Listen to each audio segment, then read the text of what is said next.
Hi guys, ഇന്ന് ഞങ്ങൾ കാലത്ത് നേരത്തെ എനിക്ക് കുളിച്ചത് അമ്പലത്തിൽ പോയിക്കൊണ്ടിരിക്കട്ടാ. ഞങ്ങളുടെ വീടിൻ്റെ അടുത്തുള്ള പാറോലി അമ്പലത്തിലേക്കാട്ടാ ഞങ്ങളിപ്പോൾ പോണത്. ഞങ്ങൾ വേഗം അമ്പലത്തിൻ്റെ ഉള്ളിൽ കയറി തൊഴിലും കഴിഞ്ഞ് പുറത്തെത്തിയിട്ടാ. വീട്ടിൽ നിന്ന് എല്ലാവരും കൂടിയിട്ട് മൂവാറ്റുപുഴ വരെ പോവാം. ഞാൻ പോകണില്ല, ഇനി വീട്ടിലെത്തിയിട്ട് വേണം ഇവർക്ക് റെഡി ആയി പോകാനായിട്ട്. ഞങ്ങൾ അമ്പലത്തിൽ നിന്ന് ഇറങ്ങി വേഗം വീട്ടിലേക്ക് നടന്നുകൊണ്ടിരിക്കട്ടാ. നീലും ഉറക്കത്തിൽ നിന്ന് എനിക്ക് ഏറ്റവും മുമ്പ് എത്തണം. ഞങ്ങൾക്ക് വീട്ടിലെത്തുമ്പോഴേക്കും അവൻ എനിട്ടുണ്ടായിരുന്നുട്ടാ. അമ്മ അവനെ കുളിപ്പിച്ചത് കണ്ണെഴുതി പൊട്ടുപിടിപ്പിക്കുന്നു. സൂപ്പർ. അങ്ങനെ ഞങ്ങൾ ബ്രേക്ക്ഫാസ്റ്റ് കഴിക്കായിരുന്നു കേട്ടാ. പുട്ടും പഴമായിരുന്നു. സൂപ്പർ ആയിട്ടല്ലോ. നീല സൂപ്പർ ആയിട്ടല്ലോ. ഇതാരെടുത്തത് ഫോട്ടോ കേട്ടാ. നോക്ക്. ഒരു ഫോട്ടോ എടുക്കാൻ വേണ്ടി അവനോട് ചിരിക്കാൻ പറഞ്ഞിട്ട് ജമ്മൻ പോയി അവൻ ചിരിച്ചില്ലാട്ടാ. ലാസ്റ്റ് അപ്പുറത്തെ വീട്ടിലെ ചേച്ചി പോയപ്പോഴാണ് അവൻ ചിരിച്ചു കാണിച്ചത്. പോകാനായിട്ട് റെഡി ആയിട്ടിരിക്കട്ടെ.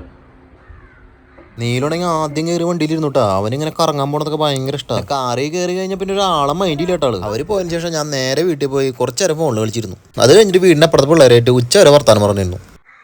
ഞാൻ ഫുഡ് അടിച്ചോണ്ടിരിക്കട്ടോ.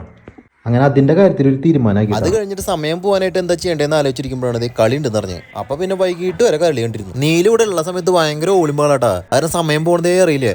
ഇപ്പൊ അവനില്ലാത്ത കാരണം ഭയങ്കര എന്തൊരു സുഖമില്ലേമ. സമയം 6 മണിയായിട്ടാ. ടീംസ് പോയിട്ട് ഇതുവരെ വന്നിട്ടില്ല. ഞാൻ വിളിച്ചോ പാലിയക്കര എത്തിയെന്നാ പറഞ്ഞത്. ഇപ്പൊ അതേ എത്താനുള്ള സമയം ആയിട്ട് എന്തായാലും. അങ്ങനെ പറയുമ്പോഴേക്കും അവരെത്തിയിട്ടാ. പിന്നെ നീലം പറഞ്ഞതിന് ശേഷം സമയം പോയതേ അറിഞ്ഞില്ലേ. ഇന്ന് ഉച്ച തൊട്ടിട്ടേ സോഷ്യൽ മീഡിയ കിടന്ന് കത്ത് ചെയ്യണട്ടാ. സംഭവം മനസ്സിലായില്ലേ? ആ ചേട്ടനെ ആത്മഹത്യ ചെയ്ത് എന്താല്ലേ. പോകുമ്പോൾ ആർക്ക് പോയി? അവരെ വീട്ടുകാർക്ക് പോയി. ആ ലേഡി ഇത് റീച്ച് കിട്ടാൻ വേണ്ടി മാത്രം ചെയ്താട്ടാ. അല്ലെങ്കിൽ പിന്നെ പോയി കേസ് കൊടുക്കാറുന്നില്ലേ, അല്ലെങ്കിൽ ചെകിടത്തോട്ടം കൊടുക്കാറുന്നില്ലേ. എത്രയും പ്രശ്നം ഉണ്ടെങ്കിൽ റീച്ച് കിട്ടി കാശ് ഉണ്ടാക്കാനാണെങ്കിൽ വേറെ എത്ര നല്ല പരിപാടി ഉണ്ടല്ലേ. അല്ല, ഈ ചേട്ടൻ്റെ ഫോട്ടോ കണ്ടാൽ തന്നെ അറിയാം ഈ ചേട്ടൻ പച്ച പാവം മനുഷ്യനാണ്. ഏതായാലും ഇമാതിരി കാര്യങ്ങൾ ഇനി ഇല്ലാണ്ടിരിക്കട്ടെ. അപ്പം ശരി കേട്ടാ.